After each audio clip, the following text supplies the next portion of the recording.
Asal-muasal Kabuyutan.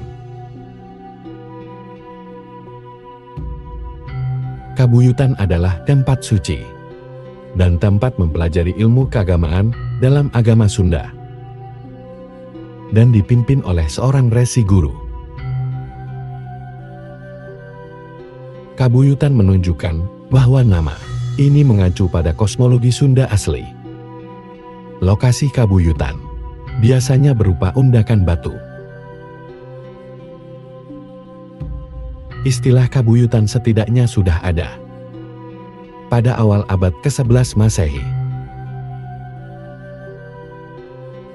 Prasasti Sang Hyang Tapak yang dibuat kira-kira tahun 1006 sampai tahun 1016 Masehi menerangkan bahwa Prabu Srijaya Bupati selaku Raja Sunda sudah menetapkan sebagian dari wilayah Walungan Sang Hyang Tapak selaku Kabuyutan, yaitu tempat yang mempunyai pantangan yang harus dituruti oleh semua rakyatnya. Istilah ini terbentuk dari kata dasar buyut. Adapun kata buyut mengandung dua arti. Pertama, turunan keempat atau anak dari cucu, atau leluhur keempat orang tua dari nenek dan kakek. Kedua, pantangan atau tabu, alias kado atau pamali. Ada kalanya Kabuyutan berfungsi sebagai kata sifat. Kata ini mengandung konotasi pada pertautan antar generasi, bentangan waktu yang panjang, dan hal ihwal yang dianggap keramat atau suci. Benda-benda tertentu peninggalan para leluhur kerap dianggap Kabuyutan. Misalnya gong Kabuyutan. Adapun satu Kabuyutan, alias musuh Kabuyutan, berarti musuh yang turun-temurun dan sukar berakhir. Kata ini juga bisa berfungsi sebagai kata benda. Dalam hal ini, arti Kabuyutan merujuk pada tempat-tempat tertentu yang dianggap sakral. Wujudnya bisa berupa bangunan, tetapi bisa juga berupa lahan terbuka yang ditumbuhi pepohonan. Wilayah Kanakes di Kecamatan Luidamar, Banten adalah salah satu contoh Kabuyutan. Sebagai kata benda, Kabuyutan punya arti yang lebih spesifik, yakni tempat pendeta atau pujangga dahulu kala bekerja, atau tempat kegiatan religius. Di Kabuyutanlah orang-orang terpelajar ini menulis naskah, mengajarkan ilmu agama, atau memanjatkan doa. Sebagai tempat kegiatan religius, Kabuyutan kiranya memperlihatkan salah satu jejak kebudayaan Sundayana di Tatar Parahyangan. Kadang-kadang, tempat tersebut disebut pula mandala. Bagi para filolog, Kabuyutan cenderung diartikan sebagai skriptorium, yaitu tempat membuat dan menyimpan naskah. Kabuyutan Ciburuih di kaki Gunung Cikuray, Kabuyutan Bayongbong, Kabupaten Garut, adalah salah satu contohnya. Kabuyutan ini terletak lebih kurang 20 km di sebelah selatan kota Garut. Kabuyutan di Tatar Sunda mengalami akulturasi budaya dengan masuknya agama Buddha. Tempat suci Kabuyutan sering disebut sebagai kemandalaan atau mandala. Mandala dari bahasa Sanskerta, yang secara harfiah bermakna lingkaran, adalah sebuah konsep Hindu, tetapi juga dipakai dalam konteks agama Buddha untuk merujuk pada berbagai benda nyata.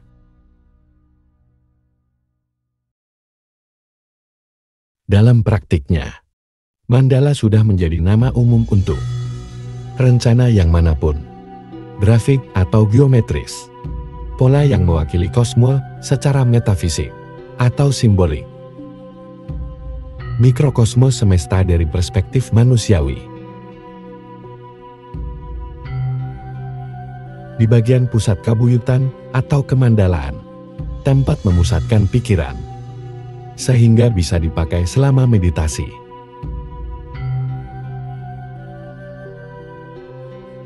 Biasanya di pusat kabuyutan ditempatkan sebuah batu, utama sebagai benda untuk memusatkan perhatian.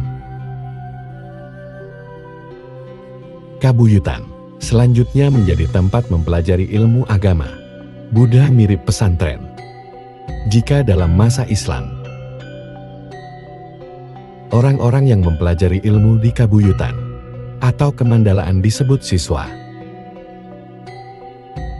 Para siswa ini belajar untuk mencapai tingkat kesucian tertinggi atau arahan dan memegang peranan penting dalam agama Buddha. Dan siswa yang telah mencapai arahan disebut siswa utama. Pengajar di kabuyutan atau kemandalaan disebut guru.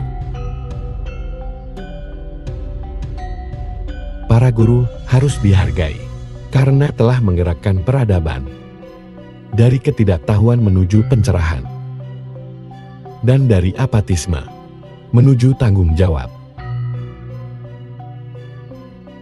Dari penjelasan tersebut, hendaknya murid menunjukkan sikap, bakti dan hormatnya kepada seorang guru. Peran guru yang mampu membuat murid menjadi bertambah ilmu dan bertanggung jawab adalah suatu perbuatan yang mulia. Dan seorang murid harus berbakti kepada guru. Kewajiban murid terhadap guru dengan 5 cara. Seorang memperlakukan gurunya sebagai arahan selatan. Menghormati guru dengan berdiri. Melayani gurunya. Bertekad keras untuk belajar. Memberikan jasa kepadanya. Memperhatikan dengan baik ketika diberi pelajaran. Bakti yang seharusnya dilakukan seorang murid terhadap guru dengan memperlakukan gurunya sebagai arah selatan. Menghormati guru dengan berdiri. Melayani gurunya. Bertekad keras untuk belajar. Memberikan jasa kepadanya. Memperhatikan dengan baik ketika diberi pelajaran. Sikap seperti itulah yang hendaknya selalu dilakukan oleh seorang murid kepada gurunya. Sering didapati pengertian yang saling dipertukarkan atau dianggap sama antara kabuyutan dan kerajaan. Akibatnya masyarakat sering salah pengertian. Dalam sejarahnya, beberapa kabuyutan memang berubah menjadi kerajaan. Misalnya kabuyutan Galunggung menjadi kerajaan Galunggung. Kabuyutan Kendang menjadi kerajaan Kendang. Namun kabuyutan lain bisa jadi tetap wilayah perdikan. Kemandalaan saja tidak berubah menjadi kerajaan.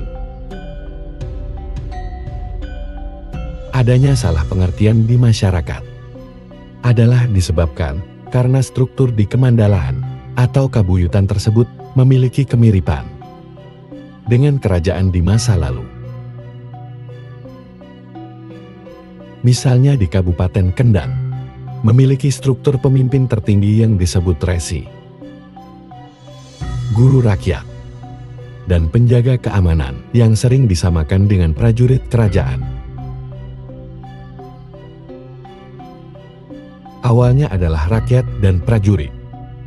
Pengaman kabuyutan memang disediakan pihak kerajaan. Untuk kabuyutan, Kendang disiapkan oleh Raja Tarumanegara, termasuk jaminan keamanannya oleh pihak kerajaan. Resi Guru Manikmaya adalah resi di kabuyutan Kendang yang menikah dengan Tirta Kancana, putri Sri Maharaja Suryawarman. penguasa ketujuh Tarumanegara. Resi Guru Manikmaya dinobatkan menjadi seorang raja resi di daerah Kendan. Sang Maharaja Suryawarman menganugerahkan perlengkapan kerajaan berupa mahkota raja dan mahkota permaisuri. Semua raja daerah Tarumanegara oleh Sang Maharaja Suryawarman diberitahu dengan surat. Isinya keberadaan Raja Resi Manikmaya di Kendang harus diterima dengan baik, sebab ia menantu Sang Maharaja dan mesti dijadikan sahabat. Terlebih Sang Resi Guru Kendan itu seorang Brahmana ulung yang telah banyak berjasa terhadap agama. Siapapun yang berani menolak Raja Resi Guru Kendang akan dijatuhi hukuman mati, dan kerajaannya akan dihapuskan. Desa-desa di Jawa dahulunya disebut kabuyutan, yang dipimpin oleh buyut atau dari. Seperti yang sering dicatat dalam prasasti kuno. Setiap kabuyutan memiliki kedaulatannya sendiri yang dapat dikatakan merdeka. Biasanya seorang buyut adalah seseorang yang memiliki kompetensi menjadi pemimpin dengan memenuhi 3 syarat manusia sempurna dalam hidup bermasyarakat, yaitu Kertawirya Winasis. Seperti yang telah disajikan pada bab terdahulu. Seorang buyut juga harus memiliki kemampuan dalam hal kebatinan atau spiritual, dan menjadi pamong raja atau olah kaprajan. Untuk menjadi pamomong yang mengayomi warga kabuyutan. Buyut selanjutnya menjadi andalan atau para warga dalam hal apa saja.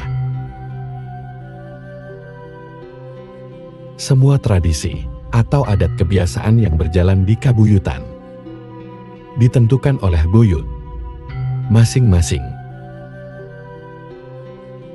Dalam menentukannya, buyut melakukan lagu spiritual untuk mengenali hal-hal gaib di lingkungan kabuyutannya. Dari hasil lagu spiritual, itulah lalu dipahami jenis-jenis acara dan ritual selamatan dan sesaji yang dibutuhkan untuk menjaga ketentraman dan kesejahteraan desa yang dipimpinnya. Dasar tindakan laku kebatinan itu tetap pada aras pengertian sang kanparan atau memayu hayuning kahanan kang wes hayu. Sesaji dan selamatan sudah disampaikan di depan bahwa falsafah dasar yang dimiliki orang Jawa adalah kepercayaan bahwa hidup di dunia ini tidak sendirian. Orang Jawa menganggap bahwa selama hidup di dunia ini ditemani saudara yang terdiri atas segala makhluk ciptaan Tuhan, baik yang kasat mata maupun yang tidak kasat mata atau gaib. Semua saudara perlu diajak dalam pergaulan yang baik, agar dapat sama-sama berbakti kepada Gusti Kang Murbang Dumadi. Sarana untuk bergaul dengan para makhluk gaib itu disebut dengan sesaji, dan upacara disebut selamatan. Wujud upacara selamatan mungkin berbeda-beda dari desa yang satu ke desa yang lain. Hal ini terkait dengan kemakmuran dan luas sempitnya wilayah desa atau kabuyutan masing-masing. Ada yang cukup berselamatan berupa sesaji sederhana di tempat-tempat yang dianggap dihuni oleh makhluk gaib. Ada juga yang disertai upacara yang memerlukan medium atau perantara antara manusia dengan para makhluk gaib yang menghuni desa itu. Dukun penari, tayub atau ronggeng, dan dalan yang dahulunya menjadi medium tersebut. Artinya makhluk gaib di desa itu. Dalam memberi jawaban ajakan pergaulan warga manusia melalui medium itu. Banyak juga medium itu adalah kibuyut desa itu sendiri. Semakin tinggi kemampuan kebatinan buyut dalam memahami kawiru, sangkan paran, dan memayu hayuneng bawono, semakin sederhana wujud sesaji dan selamatan yang harus dilakukan para warga. Permintaan yang aneh-aneh dari para makhluk gaib dapat dinegosiasi atau bahkan ditolak oleh daya linui yang dimiliki kibuyut. Umpamanya permintaan korban hewan dapat ditawar hanya menjadi simbol-simbol hewan. Misalnya kerbau, cukup diwujudkan dalam bentuk jantung, pisang yang diberi berkat lidi aren, dan bertandukan kete besar. Sesaji yang seharusnya berupa penyembelihan ayam, memerlukan darah ayam, cukup ditukar dengan anak ayam berumur seminggu, 2 minggu dan si ayam dibiarkan hidup. Hanya diberi bertali kakinya dan diletakkan sebagai pelengkap sesaji lainnya. Begitulah selamatan dan sesaji ala Jawa untuk bergaul dengan para makhluk gaib. Laku budaya Slametan juga dilakukan untuk menyambut kelahiran bayi, upacara pengantin, dan untuk ngeruk vilayan atau mengurus jenazah. Meskipun ada perbedaan sana-sini antar desa atau antar daerah yang lebih luas, namun ada hal-hal dasar yang sama di seluruh tanah Jawa. Maka dari itu, marilah kita nalar mengapa upacara selamatan untuk kelahiran bayi, pengantin, dan kematian itu dapat menyebar merata setanah Jawa. Manusia sebenarnya termasuk orang yang suka kritis dan sulit menerima secara rasional tentang lagu budaya selamatan itu. Namun demikian, sedikit demi sedikit dapat memahami dan mengungkap. Setelah menerima pinjaman buku yang berisi kupasan Profesor Simo tentang Serat Hidayat Jati, gubahan Raden Ngabehirang Kuwasito. Meskipun pengungkapan masih remang-remang, kemudian mencoba mempelajari Serat Centini yang dialihaksarakan dan dijadikan 12 jilid, buku yang konon merupakan ensiklopedia Kauro Jawa. Itu pun belum mendapat gambaran yang jelas. Mungkin saja karena bahasanya yang cukup sulit dipahami lagi oleh orang Jawa zaman sekarang. Apalagi diwujudkan dalam bentuk tembang. Di dalam primbon juga tidak ditemui penjelasan yang memadai dari ritual-ritual selamatan yang disebutkan. Tetapi kenyataan bahwa laku budaya Jawa itu dapat menyebar ke seluruh tanah Jawa yang berlangsung berabad-abad kok misterius. Pasti ada benang merahnya.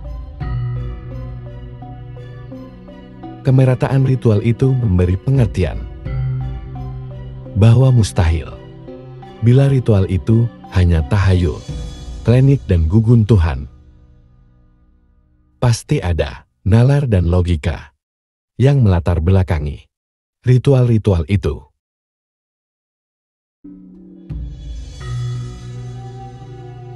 Dengan didasari kawusangkan paraning dumadi dan memayu hayuning bawono, ternyata ritual selamatan, kelahiran bayi, pengantin, dan urusan kematian itu dapat binalar.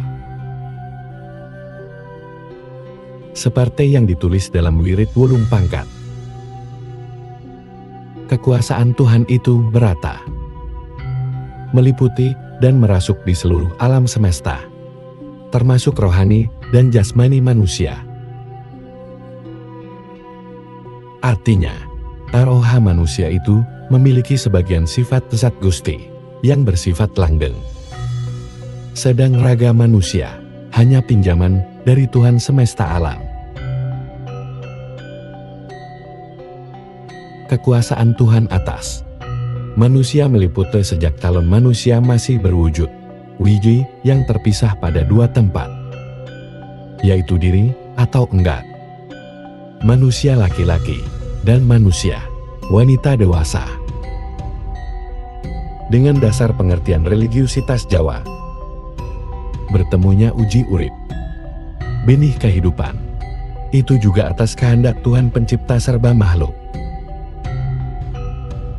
Dengan demikian, pengantin itu adalah perintah atau terjadi atas kuasa Tuhan.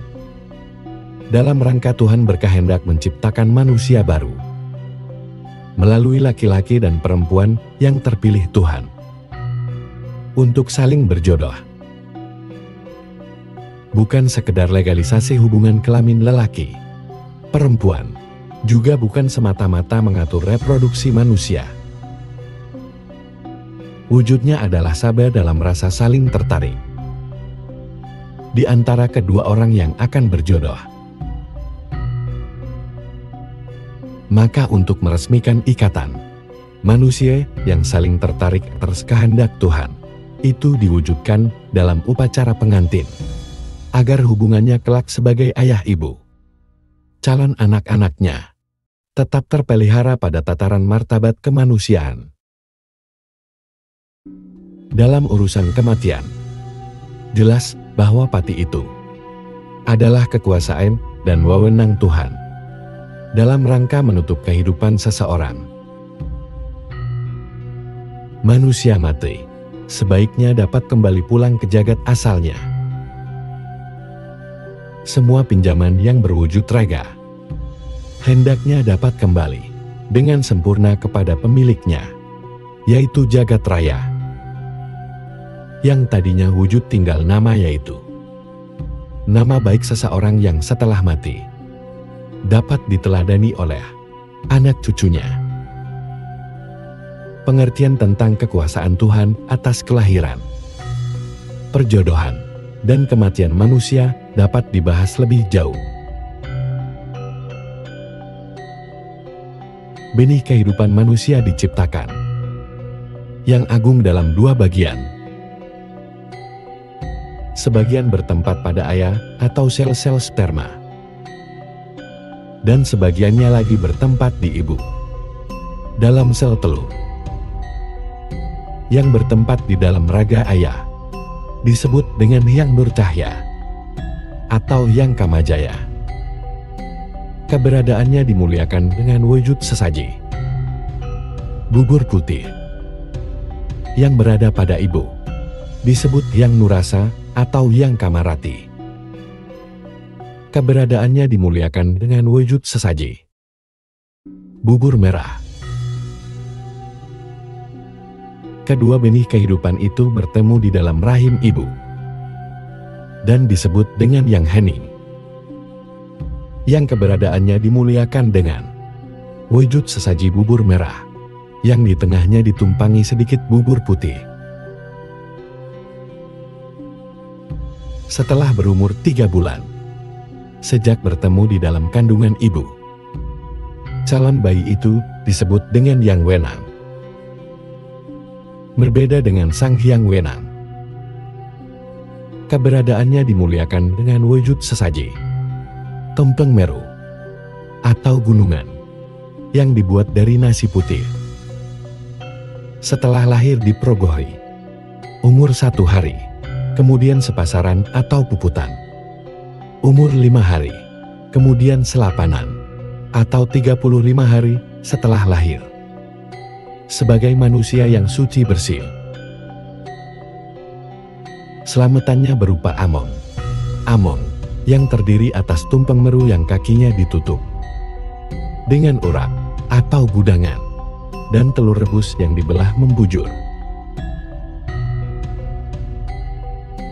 Tumpeng dan gudangan merupakan simbol bahwa si bayi itu raganya tercipta dari seluruh unsur hasil bumi. Telur rebus dibelah merupakan simbol dari benih-benih kehidupan yang gagal, kemudian mengorbankan unsur kehidupannya kepada keberhasilan dan kelangsungan kedua benih kehidupan yang bersatu, kemudian berkembang menjadi sang bayi.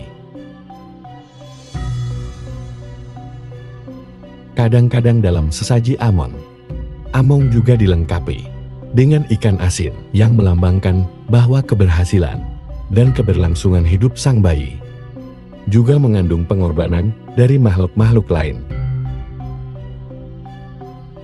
Setidaknya makhluk hidup yang menjadi pangan ayah dan ibunya. Pucuk tumpeng kadang-kadang diberi capre merah besar dan bawang merah yang ditusuk dengan sada atau lidi, sehingga berbentuk seperti karis, yang memberi lambang agar sang bayi dapat paham dan peka terhadap warna dan rasa. Sesaji among dibagikan kepada anak-anak. Ia maksudnya adalah untuk mempersaudarakan sang bayi kepada manusia lain yang lahir lebih dahulu. Selamatan untuk pengantin bermacam-macam wujudnya. Semua sesaji itu merupakan lambang hormatnya orang Jawa kepada kuasa dan kehendak Tuhan yang mempertemukan jodoh antara kedua mempelai. Bertemunya jodoh itu kepastian Tuhan yang bagi orang Jawa sangat-sangat dianggap sakral. Maka dari itu, ritual pengantin adalah sangat komplit, melambangkan berbagai aspek dan sendi-sendi kehidupan suci, sekaligus perwujudan rasa syukur dan doa, permohonan kepada Gusti Kang Murbang Dumadi.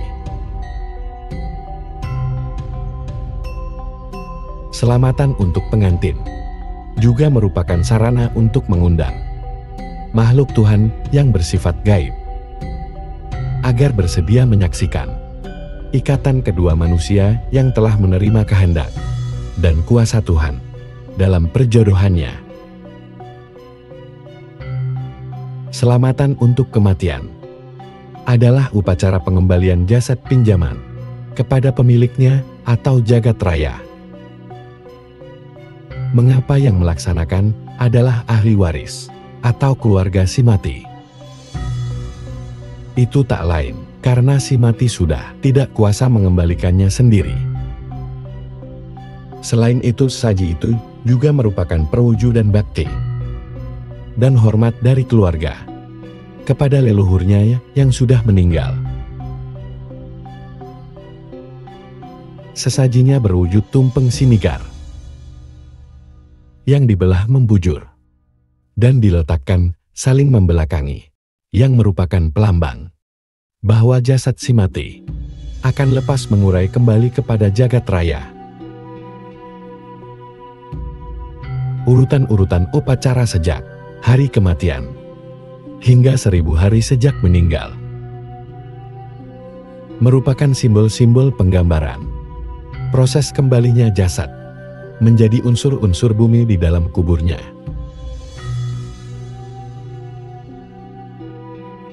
Dalam serat Wirid Hidayah Jati, penjelasan proses pengembalian jasad ini cukup gamblang dan dilengkapi dengan gambar-gambar.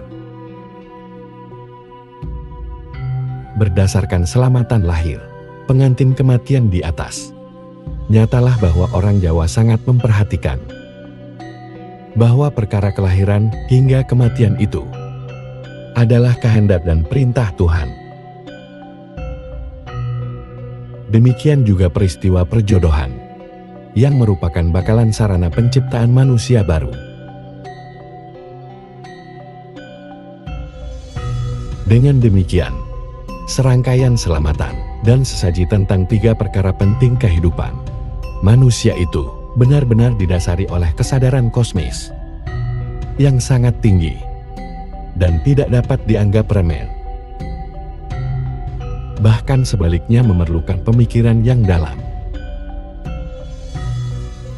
Bingkai dari seluruhnya adalah kesadaran orang Jawa akan wacana sangkan lan paraning dumadi, asal-usul dan tujuan semua makhluk ciptaan Tuhan.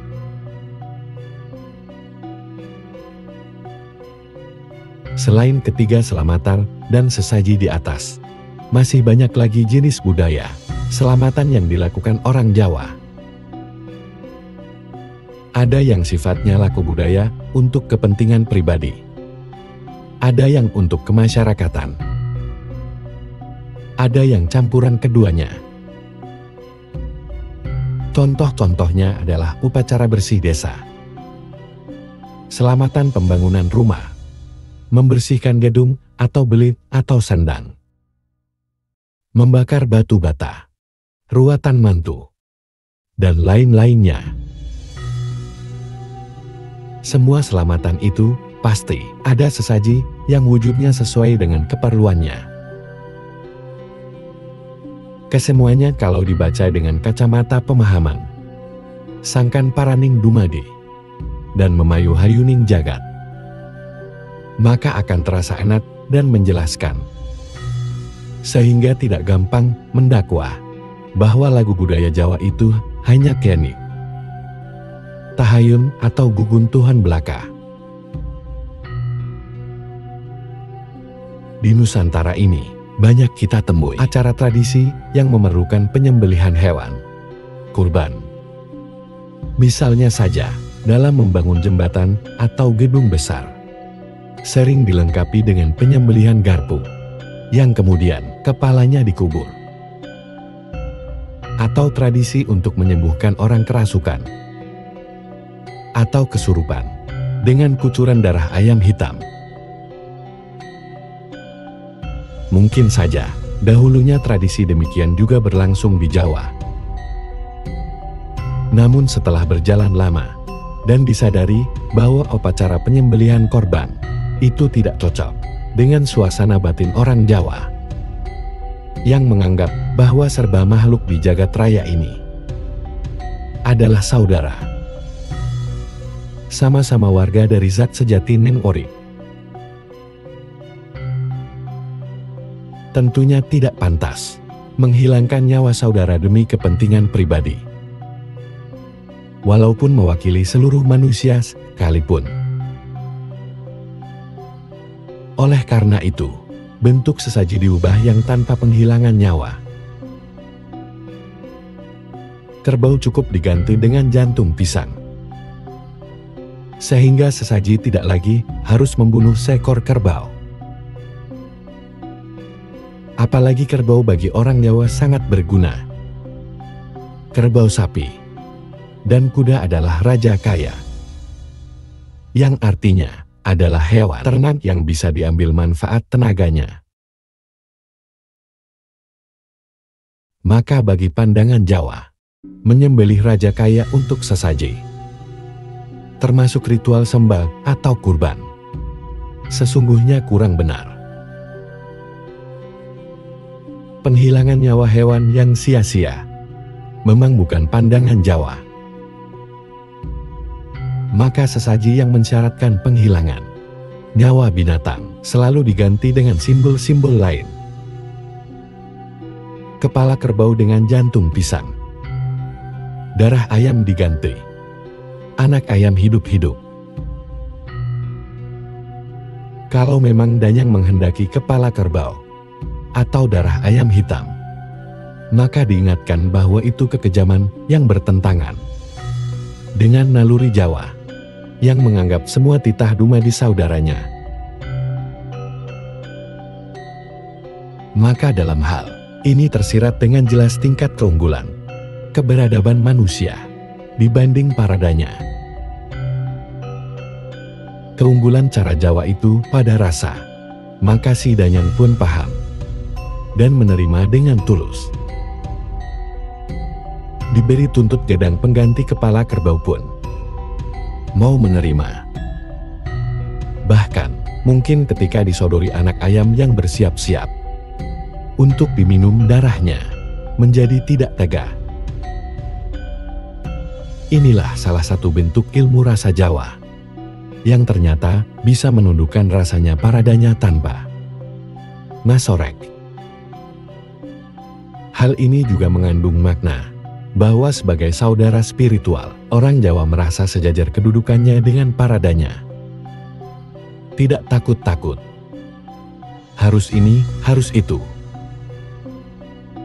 Sesuatu yang dianggap permintaan paradanya yang keterlaluan, malah dijadikan setengah guyonan.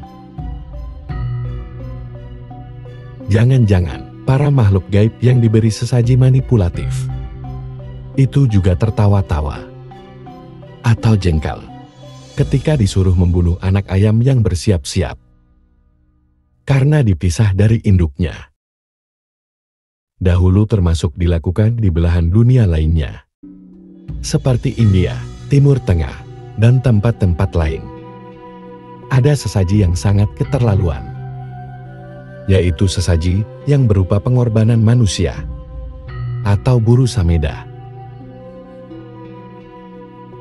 Bahkan pengorbanan sepasang pengantin baru. Demikian apa yang dapat kami sampaikan. Semoga bermanfaat.